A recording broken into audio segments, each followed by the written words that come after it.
desmuntant tòpics sobre l'aprenentatge d'una llengua. Quants cops hem sentit que aprendre un idioma és difícil, requereix sacrifici o disciplina? Oblideu-vos d'aquestes creences. Aprendre una llengua és adquirir nous coneixements i habilitats, obrir-se portes, créixer i realitzar-se personalment. Tot seguit us ho demostrem parlant d'uns quants tòpics i prejudicis que molts hem tingut sobre estudiar idiomes. M'agradaria molt aprendre llengües, però no tinc mai temps. És cert que a vegades anem molt atrafegats, però en realitat, amb tan sols 10 minuts al dia, sovint pots progressar molt. Pots adaptar l'aprenentatge al teu ritme de vida i combinar-lo amb activitats quotidianes, com anar en metro.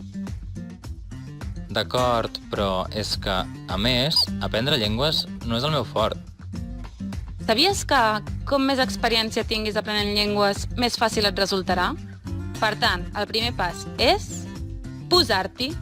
El que marca la diferència, més que unes suposades habilitats innates, és la voluntat, la motivació i l'esforç. Tot i així, tinc la sensació que per molts cursos que faci, no avanço gaire. És habitual tenir aquesta impressió, sobretot a partir d'un nivell mitjà, com el B2, en què ens costa més ser conscients dels resultats.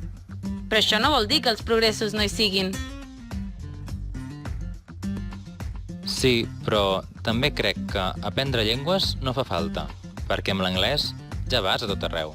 Quina idea tan poc encertada! Les llengües són molt més que una eina de comunicació.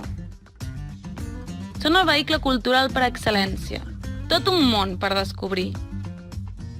Aprendre idiomes serveix per arribar al cor de la gent, integrar-se i conèixer de debò altres cultures.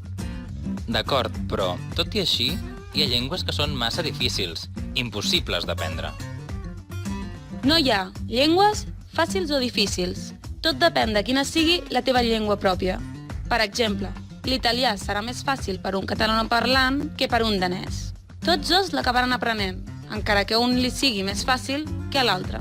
No hi ha cap idioma impossible. És que no vull estudiar una llengua que em costi molt, perquè difícilment l'arribaré a dominar mai. L'objectiu de començar a estudiar una llengua no ha de ser, necessàriament, arribar a dominar-la. Un idioma ja ens està portant coses i obrint portes des de les primeres paraules que aprenem. Tenir 4 nocions bàsiques ens ajudarà, per exemple, a viatjar.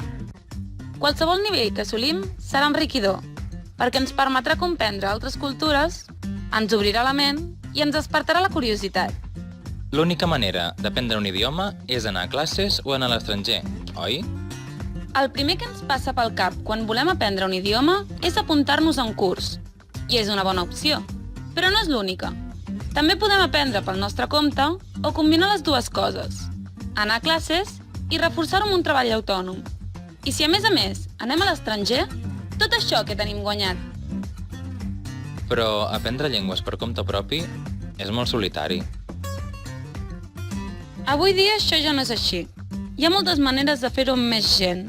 Per exemple, organitzant-te amb un grup d'aprenents, posant-te en contacte amb comunitats d'aprenents per internet o buscant persones amb qui practicar la conversa, presencialment o a la xarxa.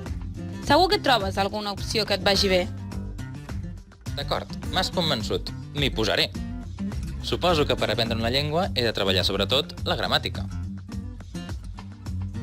Moltes persones tenen aquesta idea, però no és ben bé així. La gramàtica és important, però també ho és aprendre vocabulari, treballar l'expressió oral, que és la capacitat de parlar, l'expressió escrita, escriure textos, la comprensió oral, entendre el que ens estan dient, i la comprensió escrita, llegir. T'has d'organitzar per desenvolupar aquestes 6 àrees alhora. Recorda-les bé. I per aprendre vocabulari, he d'organitzar-lo en llistes i memoritzar-les? Doncs la veritat és que és preferible treballar les paraules en context, llegint textos, escoltant àudios, fent exercicis o escrivint frases. Tot i així, aprendre llistes de vocabulari et pot ajudar a aprovar un examen o a preparar-te per una situació concreta. Però a vegades m'oblido de les paraules que són poc habituals. Això és normal i no t'hi has de capficar massa. Sempre has de prioritzar el vocabulari que s'utilitza més, abans que una paraula molt específica que t'hagi aparegut en un text. M'agradaria molt practicar la llengua parlada, però cometo errors i penso que és millor si espero saber-ne més. I ara, no es pot començar a parlar bé una llengua sense haver-ho fet abans malament, oi? Has d'acceptar els errors com a part de l'aprenentatge i perdre la timidesa. Per tant, llança-t'hi. És que tinc molt d'accent i em fa vergonya. Poca gent té una pronúncia perfecta quan parla una llengua estrangera. I no ens hem d'avergonyir mai del nostre accent, perquè la vergonya és el principal obstacle per parlar bé. Però és recomanable treballar-lo. I com?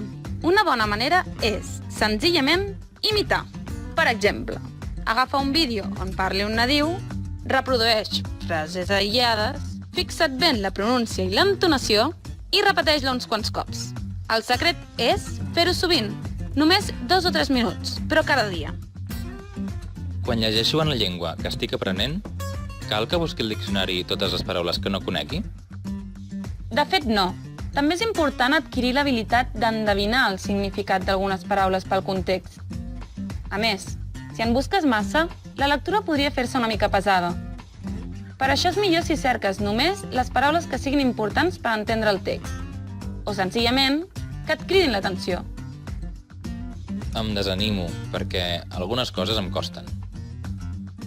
Quan aprenem un idioma, és molt important que fem una autovaloració positiva i que no ens fixem només en els errors i les dificultats, sinó que donem rellevància als objectius que hem assolit. M'has convençut. Els diumenges a la tarda tinc força temps i me'l reservaré per estudiar una llengua.